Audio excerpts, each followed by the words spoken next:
ഒരു കഥ പറഞ്ഞാലോ? വെനസ്ഡേ എപ്പിസോഡ് നമ്പർ 4 അവസാനിക്കുമ്പോൾ യൂജീനെ മോൺസ്റ്റർ അറ്റാക്ക് ചെയ്യുന്നതായിട്ടാണ് നമ്മൾ കണ്ടിരിക്കുന്നത്. വെനസ്ഡേയും ത്രോൺ ഹിൽസ് ടീച്ചറും കൂടി യൂജീനെ മുറിവേറ്റ രീതിയിൽ കാണുന്നുണ്ട്. അവരവനെ രക്ഷിക്കുന്നുണ്ട്. ഇനി എപ്പിസോഡ് നമ്പർ 5 കണ്ടാലോ? സ്റ്റാർട്ടിങ്ങിൽ വെനസ്ഡേയുടെ വോയിസ് ഓവർ ആണ് കേൾക്കുന്നത്. എന്റെ അച്ഛൻ ഇത്രയും അഫെക്ഷനും ലവും ഒക്കെ കാണിച്ചിട്ട് അയാൾ പഠിക്കുന്ന കാലത്ത് ഒരു കൊലപാതകം ചെയ്തു എന്ന് എനിക്ക് ഒരിക്കലും വിശ്വസിക്കാനേ കഴിയുന്നില്ല എന്ന് പറയുന്നുണ്ട്. അവിടുന്ന് ഒരു ഫ്ലാഷ് ബാക്ക് ആണ് കാണിക്കുന്നത് 1990-ലെ റാവൻ പാർട്ടി ഹാളിൽ നിന്ന് വീട് ഇറങ്ങി വരുന്നുണ്ട്. നല്ല മഴയും ഇടിയുള്ള രാത്രി. പെട്ടെന്ന് വീടിന്റെ മുന്നിലോട്ട് ഒരു ഡെഡ് ബോഡി വന്ന് വീഴാണ്. മുകളിലോട്ട് നോക്കുമ്പോൾ നമ്മുടെ വെനസ്ഡേയുടെ ഫാദർ, അതായത് ഗോമസ്, ഒരു വാളുമായിട്ട് നിൽക്കുന്നതാണ് വീട് കാണുന്നത്.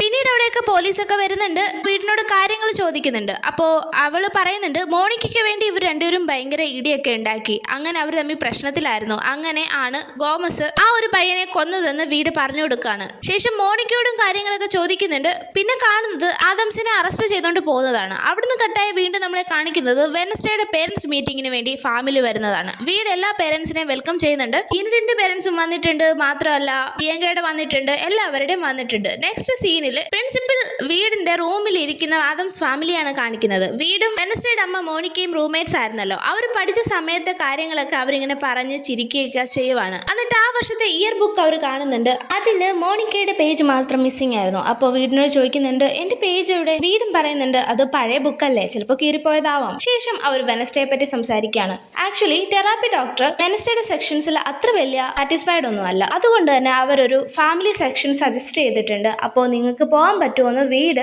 ചോദിക്കുകയാണ്. അതിന് മോണിക്കയും പറയുന്നുണ്ട് ഇല്ല പറ്റില്ല എന്ന് പറയുന്നുണ്ട്. പക്ഷെ നമ്മുടെ ഗോമസ് പറയാണ് നമ്മുടെ കുഞ്ഞിന് വേണ്ടിയിട്ടല്ലേ, നമുക്ക് പോവാ എന്ന് പറയുന്നുണ്ട്. അങ്ങനെ അവര് വെനസ്ഡേയുടെ തെറാപ്പി ഡോക്ടറിന്റെ അടുത്തോട്ട് പോവുകയാണ്. അപ്പൊ അവരുടെ കാർ വന്നിറങ്ങുന്ന സമയത്ത് ആ ഒരു കോഫി ഷോപ്പിൽ നമ്മുടെ ഷെരീഫ് ഇരിപ്പ് ഉണ്ടായിരുന്നു. ഇവരെ കണ്ടപ്പോൾ തന്നെ ഷെരീഫ് വല്ലാത്ത രീതിയിൽ പിറുപിറുക്കുന്നൊക്കെ ഉണ്ട്. അങ്ങനെ അവർ തെറാപ്പി ഡോക്ടറിന്റെ അടുത്ത് ചെന്നു. അവർ കമ്മ്യൂണിക്കേഷനൊക്കെ ആരംഭിക്കുകയാണ്. അപ്പോൾ തെറാപ്പി ഡോക്ടർ ചോദിക്കുന്നുണ്ട് എങ്ങനെയുണ്ട് നിങ്ങളുടെ ഒരു മാനസികാവസ്ഥ വെനസ്ഡേ മാറി നിൽക്കുമ്പോൾ എന്ന് ചോദിക്കുന്നുണ്ട്. അപ്പോൾ വെനസ്ഡേയുടെ അനിയൻ പറയുന്നുണ്ട് എനിക്ക് ഒരുപാട് വിഷമമുണ്ട് എന്നൊക്കെ.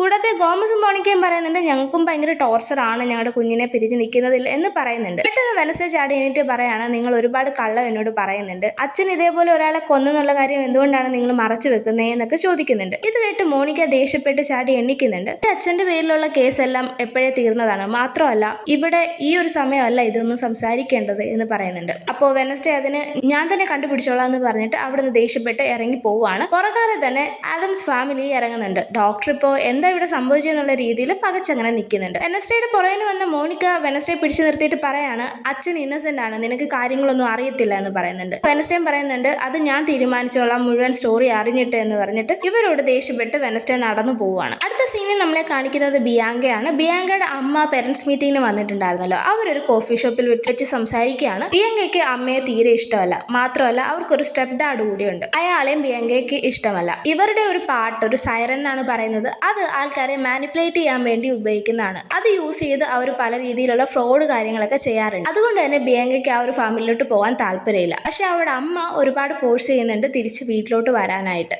ഏകദേശം ഒരു ഭീഷണിയുടെ സ്വരത്തിലാണ് അവർ അവളോട് സംസാരിക്കുന്നത്. അവിടുന്ന് കട്ടായി വീണ്ടും നമ്മൾ വെനസ്ഡേ ആണ് കാണിക്കുന്നത്. വെനസ്ഡേ യൂജിനെ കാണാനായിട്ട് ഹോസ്പിറ്റലിലോട്ട് പോയിരിക്കുകയാണ്. അപ്പോൾ ഒരു ബോട്ടിൽ ഹണിയൊക്കെ ആയിട്ടാണ് പോകുന്നത്. നിന്റെ തേനീച്ചകളൊക്കെ നിന്നെ മിസ് ചെയ്യുന്നുണ്ട്, യൂജിൻ പെട്ടെന്ന് എണീക്കുക എന്നുള്ള രീതിയിലൊക്കെ സംസാരിക്കുകയാണ്. ശേഷം അവിടെ തിങ്ങിനെയും നമ്മുടെ വെനസ്ഡേ നിർത്തിയിട്ടുണ്ട്. എന്തിനാന്ന് വെച്ചാൽ യൂജിനെ പ്രൊട്ടക്ട് ചെയ്യാനായിട്ട്. വെനസ്ഡേ അങ്ങനെ യൂജിന്റെ അടുത്ത് നിൽക്കുമ്പോൾ പെട്ടെന്ന് യൂജിന്റെ അച്ഛനും അമ്മയും, അതായത് രണ്ടമ്മമാരാണ് അവനുള്ളത്, ലെസ്ബിയൻസ്, അവർ അങ്ങോട്ട് വരുന്നുണ്ട്. എന്നിട്ട് പറയാണ് വെനസ്ഡേ നിന്നെ പറ്റിയാണ് അവൻ ലാസ്റ്റിൽ ഒരുപാട് സംസാരിച്ചുകൊണ്ടിരുന്നത്, ലാസ്റ്റിൽ എന്റെ കുഞ്ഞിന് നല്ലൊരു ഫ്രണ്ടിനെ കിട്ടി എന്നൊക്കെയുള്ള കാര്യങ്ങളൊക്കെ പറയുന്നത്. വെനസ്ഡേ ഇതൊക്കെ കേട്ടതിന് ശേഷം അവിടെ നിന്ന് ഇറങ്ങി തിരിച്ചു പോകുവാണ്. അടുത്ത സീനിൽ നമ്മളെ കാണിക്കുന്നത് ഷെരീഫ് ഒരു മോർച്ചറി, അതായത് നമ്മൾ ഫസ്റ്റ് കണ്ടില്ല മോർച്ചറി, ആ മോർച്ചറി നിൽക്കുകയാണ്. ആ ഒരു ഡോക്ടറിനെ ആരോ കൊന്നിട്ടുണ്ട്. എന്നിട്ട് ഒരു ഡെത്ത് നോട്ട്, അതായത് സൂയിസൈഡ് നോട്ടും കൂടി എഴുതി വെച്ചിട്ടുണ്ട്. പഴയ ഒരു കേസിൽ ഞാൻ ഫേക്ക് ആയിട്ടുള്ള റിപ്പോർട്ട് തയ്യാറാക്കി അതിന്റെ ഗിൽറ്റ് കൊണ്ടാണ് ഞാൻ സ്വയമേ ആത്മഹത്യ ചെയ്യുന്നതെന്ന്. ഏത് കേസ് എന്ന് ഷെരീഫ് ആ ഒരു ലേഡി പോലീസിനോട് ചോദിക്കുമ്പോൾ ന്റെ കൊലപാതകം എന്ന് പറയുന്നുണ്ട്, ഗോമസ് ആദംസിന്റെ കേസ്. അപ്പോൾ ഷെരീഫിന് ഒരു ഡൗട്ട് തോന്നുകയാണ്, അതായത് ഗോമസ് ആണോ ഇയാളെ കൊന്നതെന്ന്. ഷെരീഫ് പറയാണ് ഇത്രയും നാൾ ഞാൻ ഈ ഒരു തെളിവിനായിട്ടാണ് കാത്തിരുന്നത്, ഇപ്പൊ എനിക്ക് തെളിവ് കിട്ടി, ഞാൻ അവനെ അറസ്റ്റ് ചെയ്യുമെന്ന് പറഞ്ഞിട്ട് ഷെരീഫ് നിൽക്കുകയാണ്.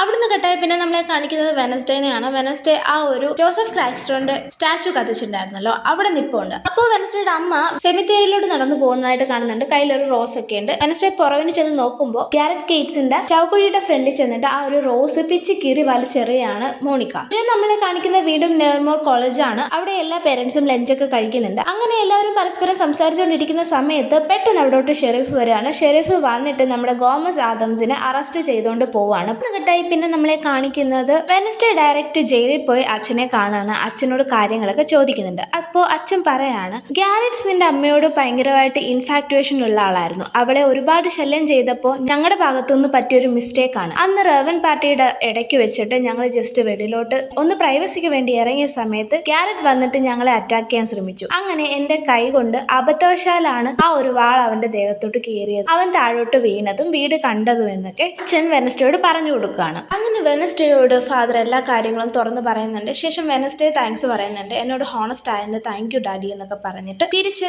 നേരെ ഷെരീഫിന്റെ അടുത്തോട്ട് ചെല്ലാണ്. എന്നിട്ട് ഷെരീഫിനോട് പറയാണ് എന്റെ അച്ഛൻ അല്ല ഗേറ്റ്സിനെ കൊന്നത്. പക്ഷേ ഷെരീഫ് സമ്മതിക്കുന്നില്ല. ഷെരീഫ് പറയാണ് അച്ഛൻ ചെയ്ത മർഡറിന് തക്കതായിട്ടുള്ള ശിക്ഷ കിട്ടണമെന്ന് പറയുന്നുണ്ട്. അപ്പോൾ വെനസ്ഡേ ചോദിക്കുന്നുണ്ട്, നിങ്ങൾ എത്ര പാഷനേറ്റ് ആണെന്നുണ്ടെങ്കിൽ ഞാൻ ഒരു DNA ടെസ്റ്റ് നടത്താനായിട്ട് പറഞ്ഞിരുന്നില്ല, അത് ചെയ്തായിരുന്നു എന്ന് ചോദിക്കുന്നുണ്ട്.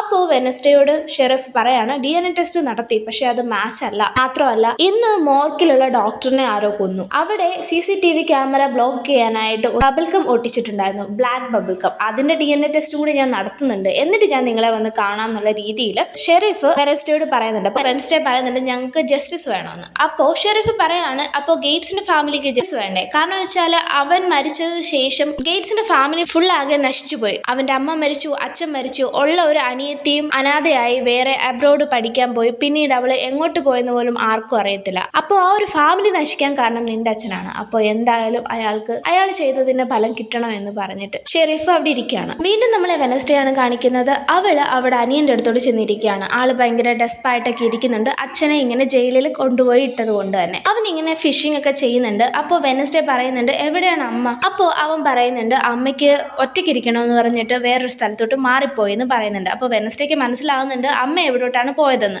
അപ്പോൾ അവൾ അനിയനോട് പറയുന്നുണ്ട് നീ ഭയങ്കര സ്ട്രോങ് ആയിട്ടിരിക്കണം, ഈ ഒരു ടൈമിൽ അമ്മേനെയും എല്ലാവരെയും ആശ്വസിപ്പിക്കേണ്ടത് നീയാണ് എന്ന് വെനസ്ഡേ പറയാണ്. പിന്നെ നമ്മളെ കാണിക്കുന്നത് വെനസ്ഡേ അവളുടെ അമ്മയുടെ അടുത്തോട്ട് ചെല്ലുകയാണ്. ആള് നമ്മുടെ നൈറ്റ് ഷെയർസിന്റെ ഹിഡൻ ലൈബ്രറി അവിടെയാണ് ഇരിക്കുന്നത്. അപ്പോൾ വെനസ്ഡേ അങ്ങോട്ട് വരുമ്പോൾ അമ്മ ചോദിക്കുന്നുണ്ട് നീ നൈറ്റ് ഷെയർസിൽ വർക്ക് ചെയ്യുന്നുണ്ടോ? അപ്പോൾ വെനസ്ഡേ പറയാണ് ഇല്ല, ഞാൻ ആ ഒരു ഓഫർ ഞാൻ റിജക്ട് ചെയ്തു എന്ന് പറയുന്നുണ്ട്. അപ്പോൾ അമ്മ ചോദിക്കുന്നുണ്ട് അതെന്താ കാരണം, ഞാനുള്ളത് കൊണ്ടാണോ, ഞാൻ മെമ്പറായ ഗ്രൂപ്പ് ആയതുകൊണ്ടാണോ എന്ന് ചോദിക്കുന്നുണ്ട്. അപ്പോൾ അവൾ പറയുന്നുണ്ട് അങ്ങനെയൊന്നുമില്ല, പക്ഷേ നിങ്ങൾ ചെയ്ത കാര്യങ്ങളൊക്കെ ഞാനും ഇപ്പോൾ റിപ്പീറ്റഡ് ആയിട്ട് അറിഞ്ഞോ അറിയാതെയോ ചെയ്യുന്നുണ്ട്. എന്നിട്ട് പറയാണ് അതുകൊണ്ട് തന്നെ ഈ ഒരു ഗ്രൂപ്പിലും ചേരാൻ എനിക്ക് താല്പര്യം ഉണ്ടായിരുന്നില്ല. വെനസ്ഡേയുടെ അമ്മ മോണിക്ക പറയാണ് ഇത് ജസ്റ്റ് ഒരു ഗ്രൂപ്പ് അല്ല, ഈ ഒരു ഗ്രൂപ്പ് ഫോം ചെയ്ത് തന്നെ ഔട്ട്കാസ്റ്റിനെ സംരക്ഷിക്കാൻ വേണ്ടിയിട്ടാണ്. ഇത് നമ്മളുടെ ഒരു ആൻസിസ്റ്റർ, അതായത് നിന്റെ അച്ഛൻ്റെ ഒരു ആൻസിസ്റ്റർ ആയിട്ടുള്ള ഗൂഡിയാണ് ഇത് സ്റ്റാർട്ട് ചെയ്തതെന്ന് പറയുന്നുണ്ട്. അപ്പോൾ വെനസ്ഡേയും പറയുന്നുണ്ട് ഗൂഡിയല്ല എനിക്കറിയാം, ഞാൻ അവളെ പിൽഗ്രാം വേൾഡിലെ ഒരു പെയിന്റിങ്ങിൽ വെച്ച് കണ്ടിട്ടുണ്ടെന്ന് വെനസ്ഡേ പറയാണ്. ശേഷം വെനസ്ഡേ ചോദിക്കുന്നുണ്ട് ഫാദർ അല്ല ഗേറ്റ്സിനെ കൊന്നത് അല്ലേ എന്ന് ചോദിക്കുന്നുണ്ട്. അപ്പോൾ മോണിക്കയും പറയുന്നുണ്ട് അല്ല എന്ന് പറഞ്ഞിട്ട് വീണ്ടും ഒരു ഫ്ലാഷ് ബാക്ക് ആണ് കാണിക്കുന്നത്. ആ ഒരു ഇൻസിഡന്റ്, അതായത് ഗേറ്റ്സും ആദംസും കൂടെ വഴക്കിടുന്ന സമയത്ത് മോണിക്ക അവിടെ തന്നെ ഉണ്ടായിരുന്നു. മോണിക്ക ആകെ ടെൻസ്ഡ് ആയി നിൽക്കുകയാണ്. അങ്ങനെ ഗേറ്റ്സ് വല്ലാത്ത രീതിയിൽ ആദംസിനെ അറ്റാക്ക് ചെയ്യുമ്പോൾ ആദംസ് ഗേറ്റ്സിനെ തള്ളി വിടുന്നുണ്ട്. പക്ഷേ ഗേറ്റ്സ് വീണ്ടും തിരിച്ചു വരികയാണ്. വരുന്ന സമയത്ത് മോണിക്ക ആദംസിനെ രക്ഷിക്കാനായിട്ട് ആ വാൾ എടുത്ത് പിടിക്കുകയാണ്. ഗേറ്റ്സ് നേരെ വന്ന് കയറിയത് തന്നെ ആ വാളിലോട്ടായിരുന്നു. അങ്ങനെ കയറുന്നതിന് മുന്നായിട്ട് അവന്റെ വായിൽ നിന്ന് നൊരയും പതയൊക്കെ വരുന്നുണ്ടായിരുന്നു. ഈ കാര്യങ്ങളൊക്കെ ഡീറ്റെയിൽ ആയിട്ട് മോണിക്ക വെനസ്ഡേനോട് പറഞ്ഞു കൊടുക്കുകയാണ്. എന്നിട്ട് അവൾ പറയുന്നുണ്ട് അങ്ങനെ അവൻ ആ ഒരു ബിൽഡിങ്ങിന്റെ മുകളിൽ നിന്ന് താഴോട്ട് വീണു. അപ്പോഴാണ് വീട് കണ്ടത്. പെട്ടെന്ന് തന്നെ ആദംസ് എന്റെ കയ്യിൽ നിന്ന് ആ ഒരു വാള് മേടിച്ചു. എന്നിട്ട് അവൻ മുന്നോട്ട് പോയി നിന്നു വീട് കാണത്തക്ക രീതിയിൽ. അങ്ങനെ അവനാണ് ആ മെഡർ ചെയ്തതെന്ന് അവൻ വരുത്തി തീർത്തു എന്നെ രക്ഷിക്കാനായിട്ടെന്ന് മോണിക്ക വെനസ്ഡേയോട് പറഞ്ഞു കൊടുക്കുകയാണ്. ഇതെല്ലാം കേട്ട ശേഷം വെനസ്ഡേ ചിന്തിക്കുകയാണ്. എന്നിട്ട് മോണിക്കയോട് പറയുന്നുണ്ട് അമ്മ പറഞ്ഞത് അവന്റെ മൗത്തിൽ കൂടി ഫോമിംഗ് ആയിട്ടുള്ള സലൈവ വരുന്നുണ്ടെന്നല്ലേ, അപ്പോൾ ഇതൊക്കെ എന്തായിരിക്കും കാരണമെന്ന് മനസ്സിലാവുന്നുണ്ടോ എന്ന് ചോദിക്കുന്നുണ്ട്. മോണിക്കയ്ക്കും എന്തോ മനസ്സിലായതുപോലെ കാണിക്കുന്നുണ്ട്. പിന്നെ നമ്മളെ കാണിക്കുന്നത് വെനസ്ഡേ ഗേറ്റ്സിന്റെ ആ ഒരു കല്ലറ മാന്താണ്, ആളുടെ ബോഡി എടുക്കുകയാണ്. എടുത്തിട്ട് ആളുടെ ശരീരം ചെക്ക് ചെയ്യാനായിട്ട്. അപ്പോൾ അത് ദ്രവിക്കാതെ അതേപോലെ തന്നെ കിടപ്പുണ്ടായിരുന്നു. പെട്ടെന്ന് അവിടേക്ക് പോലീസുകാർ വരുന്നുണ്ട്. അവര് ഇവരെ അറസ്റ്റ് ചെയ്ത് കൊണ്ടുപോവാണ്. സെല്ലിൽ കയറുകയാണ്. സെല്ലിന്റെ അപ്പുറത്ത് തന്നെ നമ്മുടെ ആദംസും ഉണ്ട്. അപ്പോൾ ഇവർ രണ്ടുപേരും കണ്ടു കഴിയുമ്പോൾ ഭയങ്കര സ്നേഹമാണല്ലോ. അപ്പോൾ അവർ തമ്മിൽ ഉമ്മയൊക്കെ വെക്കാൻ വേണ്ടി തുടങ്ങുകയാണ്. അപ്പോൾ പെട്ടെന്ന് വെനസ്ഡേ പറയാണ് ഇത് നിർത്ത്, എന്നിട്ട് നമുക്ക് ഇവിടുന്ന് ഇറങ്ങാനുള്ള കാര്യങ്ങളൊക്കെ ചെയ്യാം. ശരിക്കും നിങ്ങൾ ആരുമല്ല ഗേറ്റ്സിനെ കൊന്നത്, അവന്റെ ശരീരത്തോട്ട് ആരോ ഔട്ട്കാസ്റ്റ് പോയിസണിങ് ചെയ്തിട്ടുണ്ട്, അങ്ങനെയാണ് അവൻ മരിച്ചതെന്ന് വെനസ്ഡേ പറയാണ്. എന്നിട്ട് വെനസ്ഡേ ആ ഒരു ഗ്രേവിയിൽ നിന്ന് എടുത്ത ഒരു വിരല്, അതായത് ഗേറ്റ്സിന്റെ വിരല് മോണിക്കനെ കാണിക്കുന്നുണ്ട്. അപ്പൊ മോണിക്കയും പറയാണ് അപ്പൊ നമുക്ക് ഇവിടുന്ന് രക്ഷപ്പെടാൻ ഇത് തന്നെ മതി. പെട്ടെന്ന് വീണ്ടും ഒരു കിസ് ചെയ്യാൻ തുടങ്ങുമ്പോൾ വെനസ്ഡേ പെട്ടെന്ന് ആ ഒരു വിരല് പിടിച്ചിങ്ങ് മേടിക്കുകയാണ്. ആ ഒരു വിരല് തൊട്ടപ്പോൾ തന്നെ വെനസ്ഡേക്ക് ഒരു വിഷം വരികയാണ്. ഗേറ്റ്സിന്റെ അച്ഛൻ ഗേറ്റ്സിനെ പറഞ്ഞു വിടുകയാണ് ഈ ഒരു പോയിസൺ കൊടുത്ത് എല്ലാ ഔട്ട്കാസ്റ്റ് പീപ്പിൾസിനെയും കൊല്ലണം എന്ന് പറഞ്ഞിട്ടാണ് വിട്ടത്. പക്ഷെ ആക്സിഡന്റലി ആ ഒരു ബോട്ടിൽ ആ ഒരു ഫൈറ്റിന്റെ ഇടയ്ക്ക് പൊട്ടിയിട്ട് അവന്റെ തന്നെ ശരീരത്തിൽ കയറുകയാണ്. അങ്ങനെയാണ് അവൻ മരിച്ചത്. അപ്പൊ മോണിക്ക ചോദിക്കുന്നുണ്ട് നിനക്ക് വിഷൻ വന്നു തുടങ്ങിയോ വെനസ്ഡേ? അപ്പൊ അവളും സമ്മതിക്കുകയാണ് അതെ വിഷൻ വരുന്നുണ്ട് എന്ന് പറയുന്നുണ്ട്. എന്നിട്ട് നടന്ന കാര്യങ്ങൾ, അതായത് അവള് കണ്ട കാര്യങ്ങളെല്ലാം മോണിക്കയോടും പറയാണ്. പിന്നെ നമ്മളെ കാണിക്കുന്നത് വെനസ്ഡേയും മോണിക്കയും കൂടി ഡയറക്റ്റ് മേയറിന്റെ അടുത്തോട്ട് പോവാണ്. മേയറിന്റെ അടുത്ത് ചെന്നിട്ട് ഇങ്ങനെയുള്ള കാര്യങ്ങളെല്ലാം ഡീറ്റെയിൽഡ് ആയിട്ട് പറഞ്ഞു കൊടുക്കുന്നുണ്ട്. അതായത് അവരല്ല, അല്ലെങ്കിൽ ആദംസ് അല്ല കൊന്നത്, അവന് ഔട്ട്കാസ്റ്റ് പോയിസണിങ് ഏറ്റതുകൊണ്ടാണ് അവൻ മരിച്ചു പോയതെന്നുള്ള സത്യം പറഞ്ഞു കൊടുക്കുകയാണ്. എന്നിട്ട് പറയാണ് മേയർ നിങ്ങളാണ് അന്നത്തെ ഷെറിഫ്, നിങ്ങൾ കാരണമാണ് ഈ ഒരു കേസ് ഈ രീതിയിലായതെന്ന് ഞങ്ങൾക്കറിയാം. അയാളുടെ കയ്യിൽ നിന്ന്, അതായത് ഗേറ്റ്സിന്റെ കയ്യിൽ നിന്ന് പൈസ മേടിച്ചിട്ടല്ലേ നിങ്ങൾ ഈ കാര്യങ്ങളൊക്കെ ചെയ്തത്, ഔട്ട്കാസ്റ്റിനെ ഇതിനെ നേർക്ക് തിരിക്കാനായിട്ട് എന്നുള്ള കാര്യങ്ങളെല്ലാം മേയറിനോട് പറയുന്നുണ്ട്. മേയർ അതുകൊണ്ട് തന്നെ വല്ലാണ്ട് ഡിസ്റ്റർബ് ആവുന്നതായിട്ടും കാണിക്കുന്നുണ്ട്. എന്നിട്ട് മേയർ പറയാണ് അതായത് ഗേറ്റ്സിന്റെ അച്ഛൻ, അതായത് ഗ്രാനൈറ്റ് ഗേറ്റ്സിന്റെ അച്ഛൻ എല്ലാ ഔട്ട്കാസ്റ്റിനെയും വെറുത്തിട്ടുണ്ടായിരുന്നു. ആ ഒരു കോളേജ് തന്നെ കെട്ടിപ്പൊക്കിയത് അവരുടെ ലാൻഡിലാണ് എന്നാണ് അയാൾ വിശ്വസിച്ചിരുന്നത്. അതുകൊണ്ട് തന്നെ എല്ലാ ഔട്ട്കാസ്റ്റിനെയും ആ ഒരു പാർട്ടിക്കിടയ്ക്ക് വെച്ച് കൊല്ലാൻ വേണ്ടിയിട്ടാണ് ഗ്യാരറ്റ് ഗേറ്റ്സിനെ അങ്ങോട്ട് വിട്ടത്. പക്ഷെ ആക്സിഡന്റലി അങ്ങനെയൊക്കെ സംഭവിച്ചു എന്നുള്ള കാര്യങ്ങളെല്ലാം മേയർ അവരോട് തുറന്നു പറയുന്നുണ്ട്. പക്ഷേ എനിക്ക് ജെറിക്കോയുടെ റെപ്യൂട്ടേഷൻ ആണ് ആവശ്യം, എന്താണ് നിങ്ങൾക്ക് വേണ്ടതെന്ന് മേയർ ചോദിക്കുകയാണ്. അപ്പോൾ നമ്മൾ വെനസ്ഡേ പറയുന്നുണ്ട് എല്ലാ ചാർജും ഡ്രോപ്പ് ചെയ്തതിനു ശേഷം എൻ്റെ അച്ഛനെ റിലീസ് ചെയ്യണമെന്ന്. അങ്ങനെ ആദംസ് റിലീസ് ആവുകയാണ്. അങ്ങനെ ഷെരീഫ് ആദംസിനെ വെറുതെ വിടുന്നുണ്ട്. ശേഷം ഷെരീഫ് പറയുന്നുണ്ട് എൻ്റെ മകനും നിങ്ങളുടെ മകളുമായിട്ട് എന്തോ ഒരു റിലേഷനൊക്കെ ഉണ്ട് എന്നുള്ള കാര്യം ഷെരീഫ് സൂചിപ്പിക്കുകയാണ്. ഇതിൻ്റെ ഇടയ്ക്ക് വെനസ്ഡേയോട് അമ്മ ചോദിക്കുന്നുണ്ട് നിനക്ക് എപ്പോഴാണ് വിഷൻസ് സ്റ്റാർട്ട് ചെയ്തതെന്ന്. അപ്പോൾ വെനസ്ഡേയും പറയുന്നുണ്ട് നെവർമോറിലോട്ട് വരുന്നതിന് ഒരു 4-5 മാസം മുന്നാണ് എനിക്കത് സ്റ്റാർട്ട് ചെയ്ത് എന്ന് പറയുന്നുണ്ട്. ഞാൻ ആരെയെങ്കിലും തൊട്ടാലോ എന്തിനെങ്കിലും തൊട്ടാലോ അതിൻ്റെ പാസ്റ്റോ ഫ്യൂച്ചറോ എനിക്ക് കാണാൻ പറ്റുന്നുണ്ട് എന്നുള്ള കാര്യങ്ങളൊക്കെ പറയുന്നുണ്ട്. അപ്പോൾ മോണിക്കയും പറയുന്നുണ്ട് എനിക്കും അങ്ങനെയൊക്കെ തന്നെയാണ് കാര്യങ്ങൾ, പക്ഷേ നമുക്കത് ട്രെയിൻ ചെയ്യാൻ ഒരാൾ, നമ്മൾ ഓക്കെ ആയിക്കഴിഞ്ഞാൽ നമ്മളെ ട്രെയിൻ ചെയ്യാൻ ഒരാൾ നമുക്ക് ആവശ്യമാണ്, ഇല്ലെങ്കിൽ അങ്ങനെയുള്ള വിഷൻസ് നമ്മളെ മാഡാക്കും എന്നുള്ള കാര്യങ്ങളൊക്കെ പറയുന്നുണ്ട്. ഞാൻ കാണുന്നത് മോസ്റ്റ്ലി പോസിറ്റീവായിട്ടുള്ള കാര്യങ്ങളാണ്, അത് കാരണം ഞാനൊരു ഡവ് എന്നാണ് അറിയപ്പെടുന്നത്.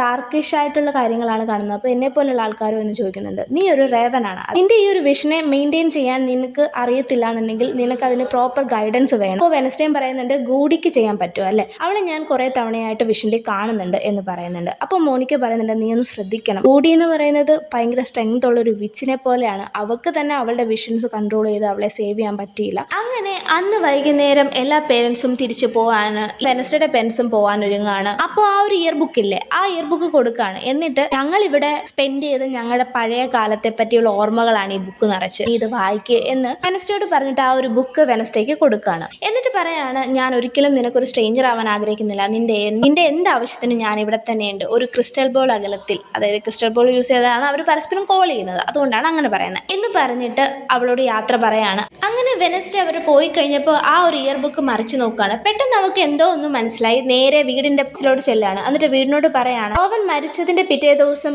റോവനായിട്ട് വന്നത് ശരിക്കും റോവൻ ആയിരുന്നില്ല, നിങ്ങളാണ്, നിങ്ങൾ എന്തിനാണ് അങ്ങനെ ചെയ്തതെന്ന് ചോദിച്ചു. വീടും പറയുന്നുണ്ട് അവന്റെ മൈൻഡ് ഫുള്ളി കൊളാപ്സ്ഡ് ആയിരുന്നു, അവൻ അൺസ്റ്റേബിൾ ആയിരുന്നു, മാത്രമല്ല നിന്നെ കൊല്ലാനും അവൻ ശ്രമിച്ചു, അതുകൊണ്ടൊക്കെയാണ് അവന്റെ മർഡർ ഞങ്ങൾ കവർ ചെയ്ത് വെച്ചിരുന്നത്, ഈ ഒരു സ്കൂളിന്റെ റെപ്യൂട്ടേഷനാണ് എനിക്ക് വലുതെന്ന് വീട് പറയാണ്.